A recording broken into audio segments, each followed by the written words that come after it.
Hi, I'm Laura. Hey, I'm Stefan, and you're listening to Attributed, a podcast library by Dreamdata. The purpose of it is to store and share all the knowledge that we have gathered across Dreamdata employees through our LinkedIn Lives, podcasts, and webinars. The typical topics you'll find here can be stuff like marketing, Sales, B2B ads, operations, social selling maybe. Hello everyone, and welcome. Thanks for joining me and Marcus. Marcus just came straight from another meeting, so that's why we're just like 1 minute delayed here. But it's all good. I'm super excited to talk to you today, Marcus, because you sent quite an extensive list of 10 bullets that we can use to go through the fundamentals of let's call it account-based go-to-market or ABX. But before we rush into it, Marcus, maybe let's just bring people up to kind of who are you and what's your background and why do you know something about it's called ABX? Yeah, sure. Yeah. So first of all, Stefan, thanks for having me. This is a great opportunity to discuss with you about this. So my name is Marcus Starberg. I'm the CEO and co-founder of a company called Enrich. So we are an account-based marketing platform founded in 2016. So been working with through the transition of the B2B market from B2B marketing from let's say marketing automation driven model to the account-based marketing, and then eventually nowadays to the, let's say, account-based go-to-market or like a more holistic sales and marketing approach. Yeah, I would love to hear kind of how you got the idea to start out Enrich and the things you were doing there. Yeah, sure. So we saw that there is a clear challenge in the B2B market, back in 2016, that companies were really, focusing on offline, on the events and things like that, putting most of their money on, not really on digital, and emerging. We saw that this account-based marketing is something which is potentially disrupting the whole B2B marketing environment, which it eventually did. So we saw this problem. We saw that these companies are really struggling. They have a lot of money typically to invest on marketing, but the results were not really that measurable, and the lead generation model. It just seems like that there's a lot of things that are broken, and then eventually we understood that this, sales and marketing are not really collaborating together. There is like a huge gap between both, and what we've seen then over the past 5 years or so, there has been a lot of development in this area. Yeah, I can't imagine a time where people didn't do digital, but it probably existed still. You sent me this quite good list, Marcus, and I think we should actually just stick quite strict to it. So I will read out the first sentence you sent me, which is create a plan for 4x time versus your sales cycle. Target rollout to the entire overall go-to-market. What is it? Not earlier than in 12 months. That sounds like you have to start like way before the sales need to land. Yeah, correct. So let's first elaborate on the subject. So this is really about if you're doing ABM already, and even if you are not doing ABM, kind of a transition from ABM, account-based marketing, to an account-based go-to-market model, which we refer to here as ABX. So it means that you need to end up in a situation where sales and marketing are actually collaborating. They're part of the same process. So it's not just about marketing. It's not just about the sales, but it's basically one process where both parties have a role. And here, probably it's kind of obvious why it takes so much time. But many times, especially when marketing leads these projects, there is no understanding of the fact that changes take time, and especially in the sales team side, it's a huge barrier in terms of making them try to do things in a new way, because they're used to doing things in a way that they are used to doing things, and it takes just so much time. This is just an advice that I would give for anybody who is planning to do this, especially from marketing perspective, to understand that the change management is probably the biggest challenge you will face, and especially on this changing of the processes of the sales team. That's super interesting. Let's try to be a little bit low practical. So if it says 4x, and I guess the sales cycle in B2B would or like time spent in the CRM system would maybe be 3 months or something like that. Maybe Yeah, more. I'd say probably like 6 months would be more of an average that we see in the market. Obviously, it depends on the niche. And I mean, if you have like a certain like a more transactional product, it will be slower. I mean, shorter. But yeah, I'd say like this 2 years is a good time frame for an average B2B company to wow, consider. that's a long time. Why do you think this so much time is necessary to kind of adjust the course of how things are being done today?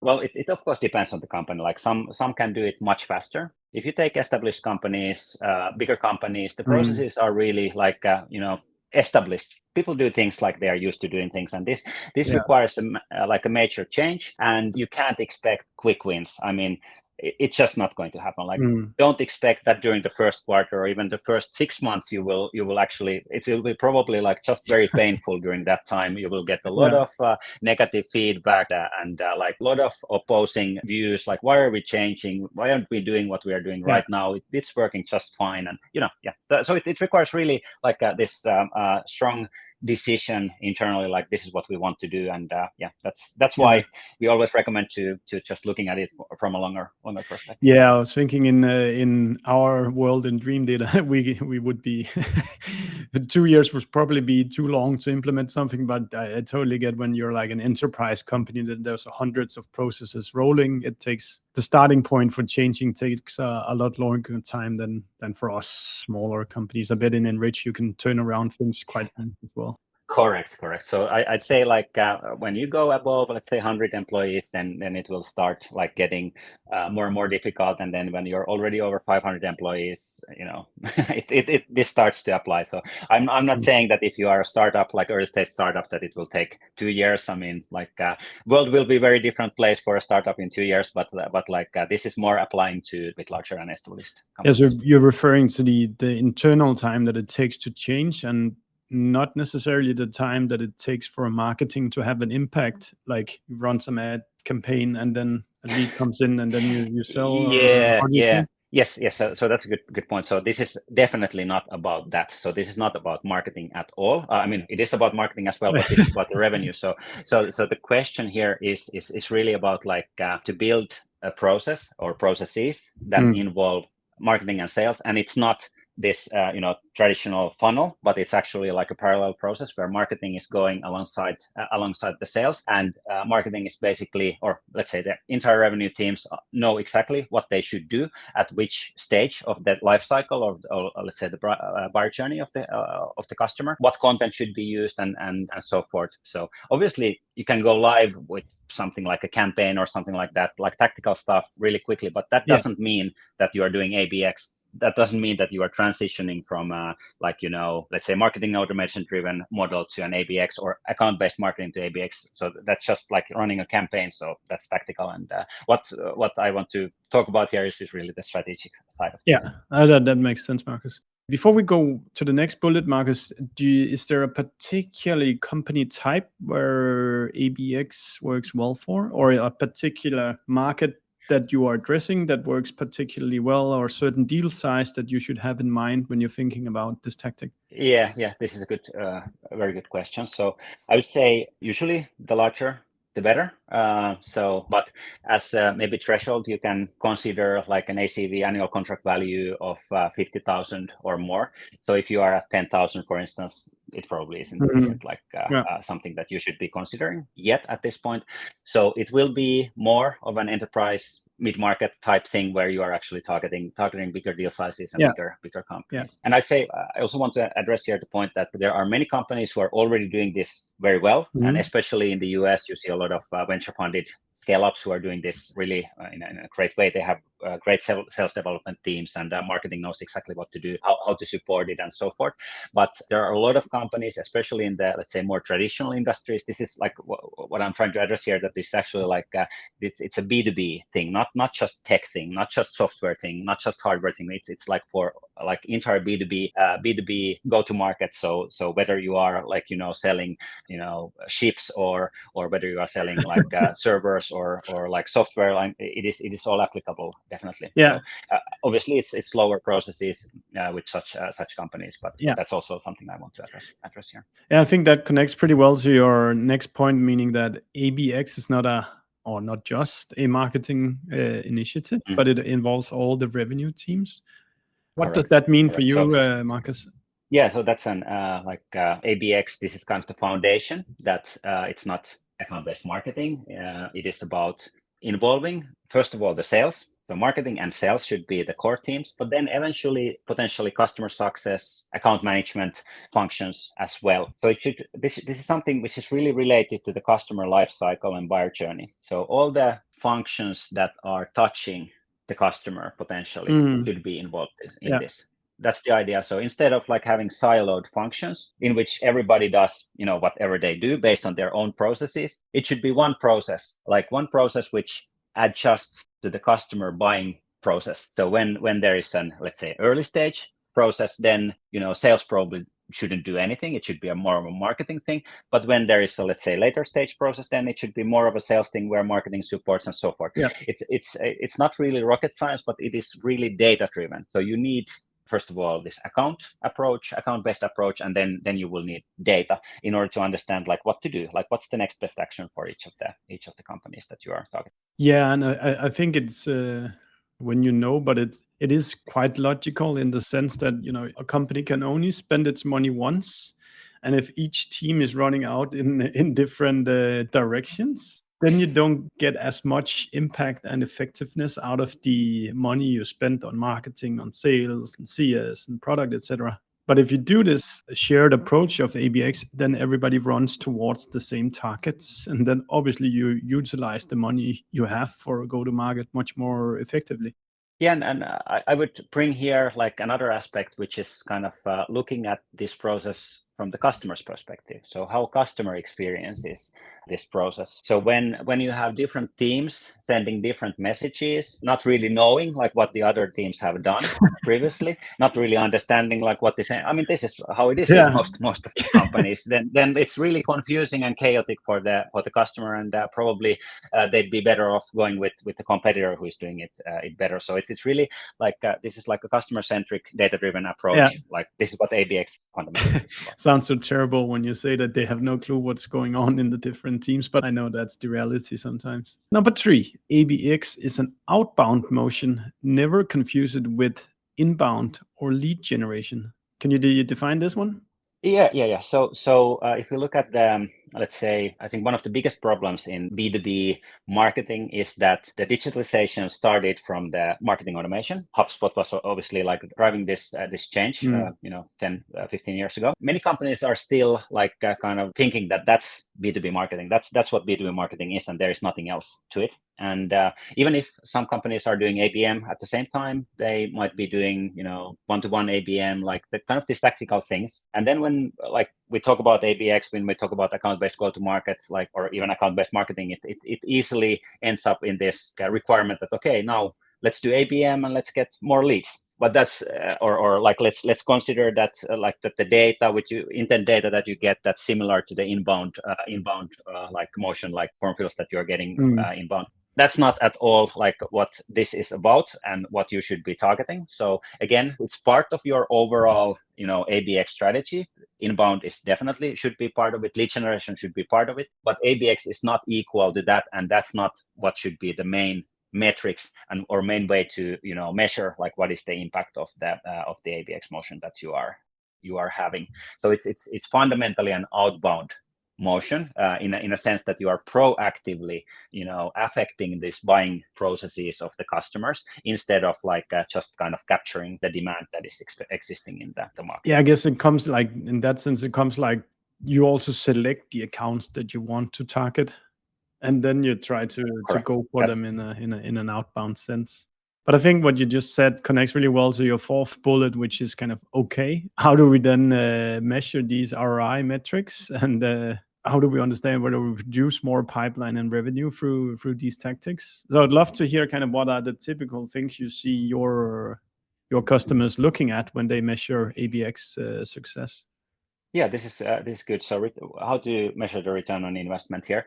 So definitely it should not be leads, but the question is like, okay, So what do you measure then? So obviously, some of the data that becomes available. There's a lot of data involved in ABX. So some of the data, intent data, can be utilized by the sales, and that can turn into an outbound motion. You might get opportunities, you might get leads, and so forth.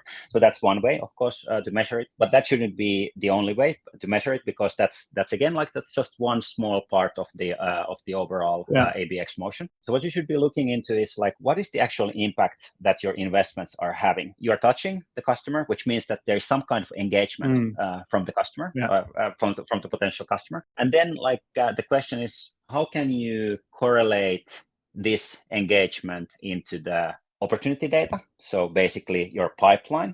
And then eventually, when you can do that, when you can say that, okay, now we have engagement that we are generating with an account, and after 2 weeks there's an opportunity, or after 1 month there's an opportunity.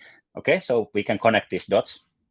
We probably had an impact, even though it's not a straight line. It's not like first there's a lead and then this lead is converted, but there is an engagement from this account related to a product, or content related to a product, which is then converting eventually into an opportunity. So that's the first step. Maybe we should just catch these. You have 5 target metrics in the pipeline, or 4: awareness, engagement, conversion, and pipeline. So I guess it's kind of like a waterfall when you've selected your accounts, and then they run through this kind of awareness, engagement, conversion, and pipeline. Or... Yeah, this is actually, it's not really like a funnel. It's more of a just to measure, how do you measure the these different stages. The customer is going through these stages in their own buying journey. So always I recommend to look at it from the customer buyer journey perspective, and then just think what do you need to do in those stages? What do you need to achieve? So in the early stages of the journey, it's about awareness. Then it goes to engagement, they start to get interested in your content. Then it's conversion, which could happen by the sales, or it could happen through the form field. But normally it's in ABX, it's through the sales, supported by marketing. And then you have pipeline, when you actually have an opportunity open, which then will move forward. And then it's really if you think about it from this perspective, in each of these stages, you need different kind of content, and you have different kind of metrics, how you measure that awareness has been generated, engagement has been generated, conversion was achieved, and then you convert the pipeline eventually into one opportunities. I've never tried this, but my marketing brain is already spinning. I would love to see put in 100 accounts and then see how they kind of float through. But that's a different conversation. Define account list level ICP for marketing and sales. Get buy-in from top management. I guess this is when when you get close to starting out doing it for real. Correct. So now we are getting to the point that, okay, if the first point is that this will take 4x your sales cycle, you really need strong commitment that internally that this is something we want to do, this is something we believe in, this is something we want to make work. So you need top management buy-in. That's for sure. Of course, depends on the size of the company what top management means, but typically it is at least the marketing and sales decision makers. But many times it would go all the way to the CEO and maybe even to the board, that this is something that you really want to that we really want to achieve and do. And here, about the account list level ICP. So this is ICP is kind of would be a topic for a session of its own. So ideal customer profile.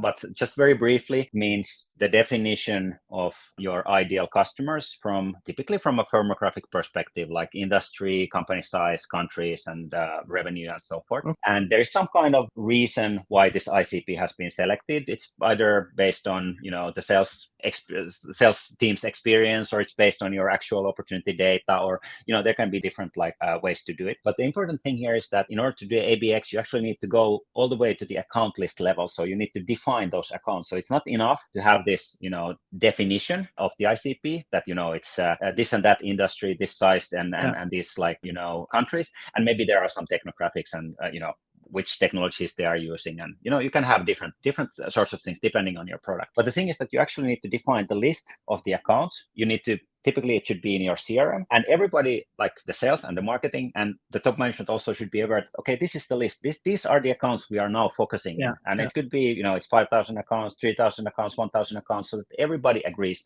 that this is what we really want to focus in. It sounds like you actually have to know, in theory, all names of the accounts on that list. Where I know I've done lists Correct. where I've set this firmographic, but I haven't really thoroughly read through and checked the website of every account. But like you would argue, in theory, then you actually need to know why is this account on the list, right?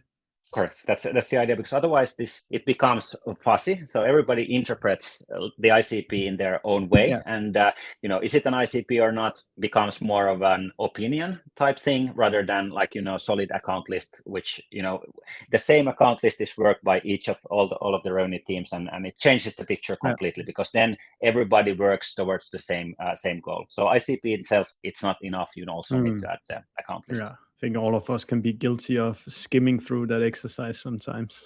Okay. Use several intent data sources to determine the account level, buyer journey stage, and the best next action. So there's a lot of, if you're not in B2B marketing, there's a lot of lingo here. Maybe you can just plainly explain what it means, Marcus.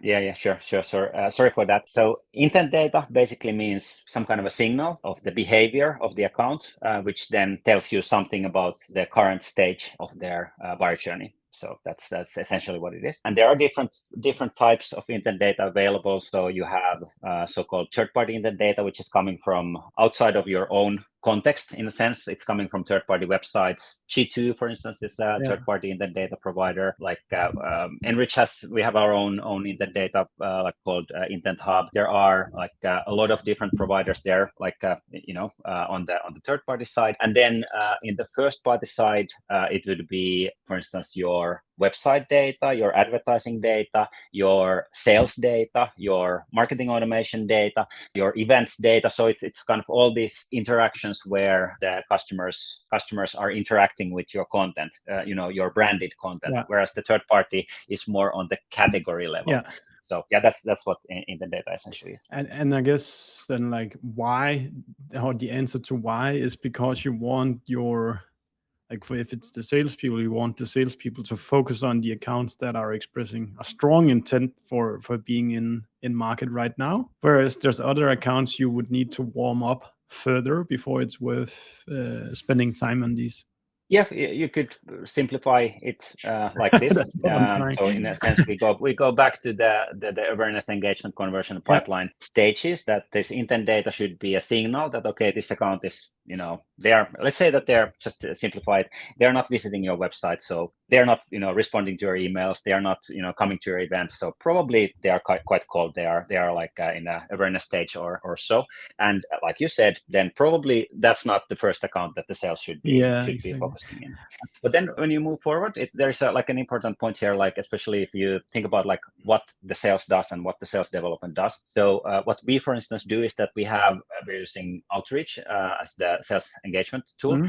And in terms of the sequences that we are using, if the customer is in the engaged stage, we will have a longer sequence, because we expect that in this case it will take a bit longer before they are ready to buy. So the sales is already there, and when it's in the conversion, that means that they are hot, and it means that they are really, it appears that they are now ready to talk to our sales. Then we have a shorter and more engaging, more of a call to action type thing. So I just want to emphasize here again that this is not a funnel where first there is marketing and then there is sales, but there is always both of them may have a role, and it's more about the content, what kind of content and how it's being distributed to each of the accounts. Yeah, I bet you have this data somehow at Enrich, but I would love to know how much it correlates with the real life. When you say that, now this account is extremely hot, you should reach out. How often are they, and then actually in market state or in a buying process? You don't have to say whether you have this information or not, but it would just be so cool to know. Yeah, of course, I don't have the exact numbers here, but you can just think about it in a very logical way. So if you see that there is an intensive engagement from an account, they are visiting your pricing page several times and coming to your events, and then eventually probably they are also talking to your sales. So probably like these kinds of accounts compared to accounts that don't have anything to do with you, they don't even know you, the conversion will be much higher. So obviously we can see this correlation very clearly. Super nice. Okay, the last three, Marcus. Ensure every team and channel are aware of the account buyer journey stage in order to use optimal content. You already touched it a little bit here, but maybe there's more to say.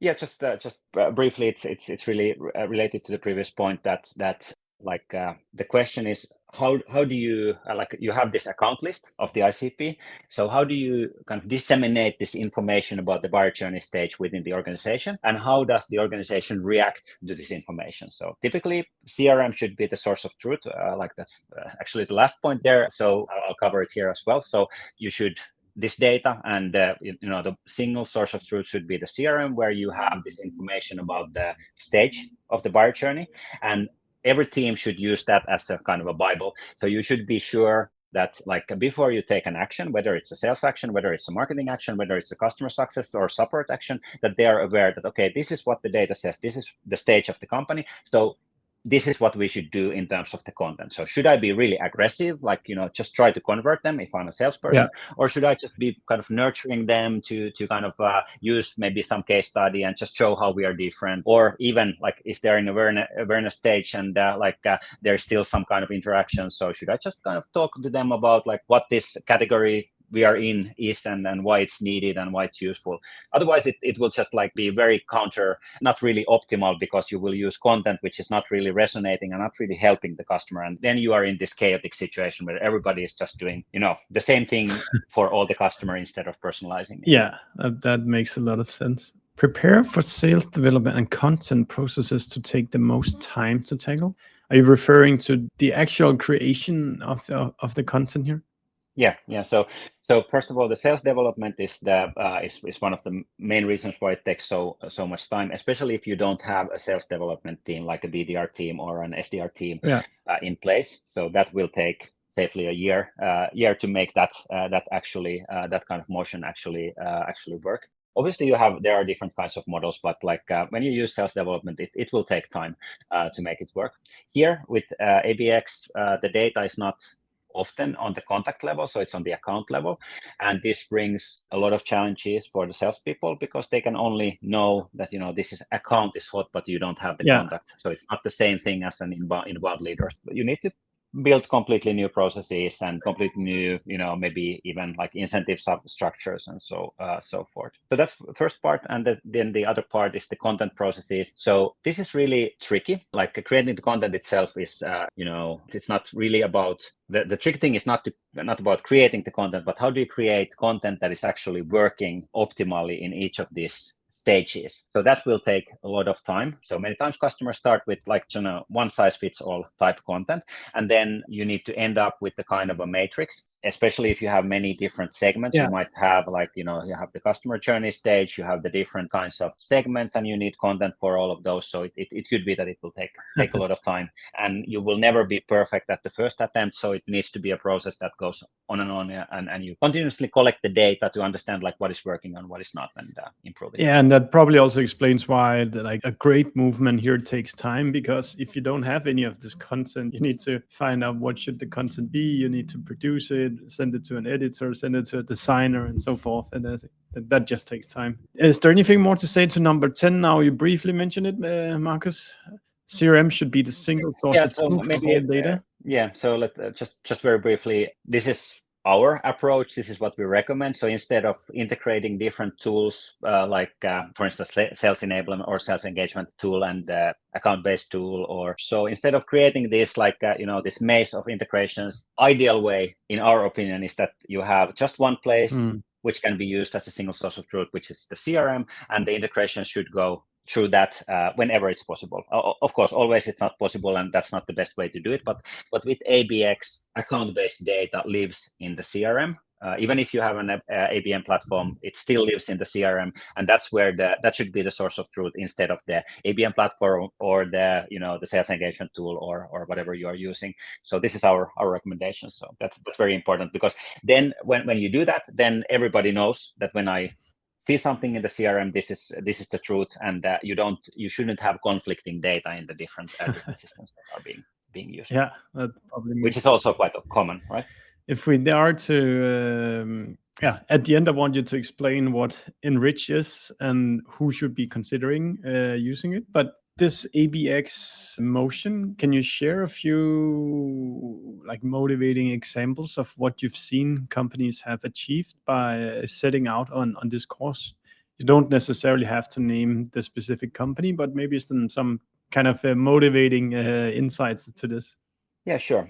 So it's a journey which takes time, but there are good examples. So I can just give example of an enterprise customer of ours who was basically majority of their sales comes from they realized that majority of their sales comes from like a very small amount of accounts. This is a several billion-dollar revenue company. So there are like just this may be the Pareto rule, 20% of companies bring about 80% of revenue or so. But their marketing, digital marketing especially, was organized in a way that there's no difference between the accounts. Everybody is treated in exactly the same way, and the measurements were on a general level. So the measurements were basically not taking into consideration, is it an important account or not?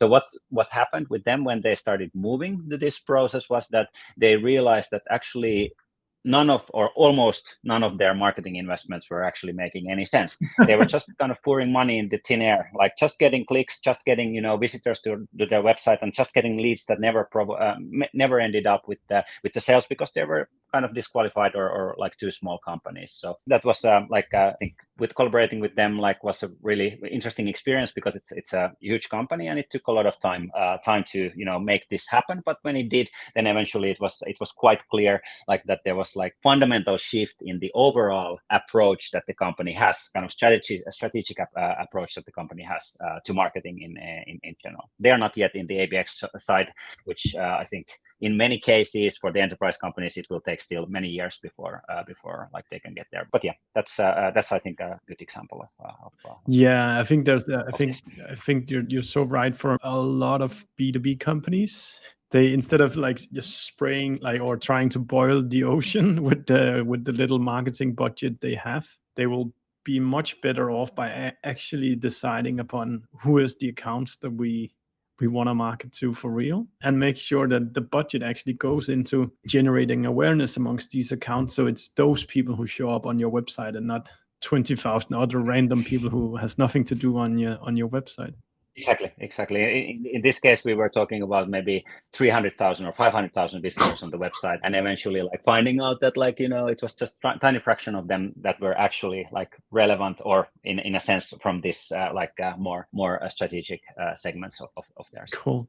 Marcus, maybe just give us the quickest of pitches of what is Enrich, and who do you normally see as your most happy and successful customers? Yeah, sure. Enrich is an account-based marketing platform. So we help customers to implement what we have been talking about here, the ABM or ABX motion, to harnessing intent data.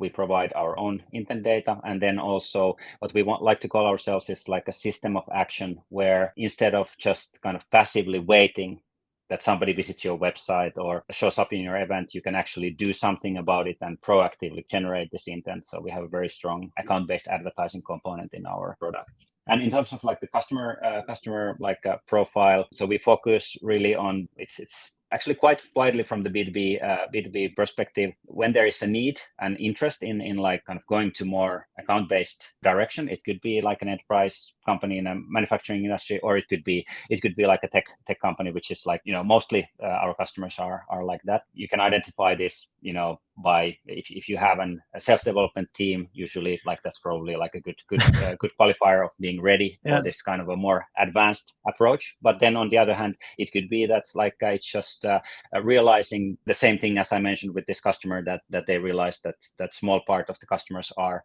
or like the potential target audience is generating a larger part of the sales, and then what to do about it, and that's what we help our customers to achieve. Should you think about a certain amount of list length as kind of the determining factors? I'm imagining if it's below 5,000, this tactic is probably good, but if it's above 20,000 accounts, then maybe it's other marketing tactics that you want to go with. Correct. So then I don't really think that over 10 to 20,000 is an ICP. That's more of like a very general market. So typically like it should be quite narrow, but still, I mean, we are not, I want to emphasize that this is not, Enrich is not really ideal for if you want to just target one account or 10 accounts or something like that. So it would be there between, let's say, some hundreds or up to some thousands of accounts for which like it is an ideal platform. Wonderful. All right, Marcus, I think that's all the time we can take from you, but I want to just say super much thank you for taking the time to speak with me. And I hope everybody who listened learned a lot.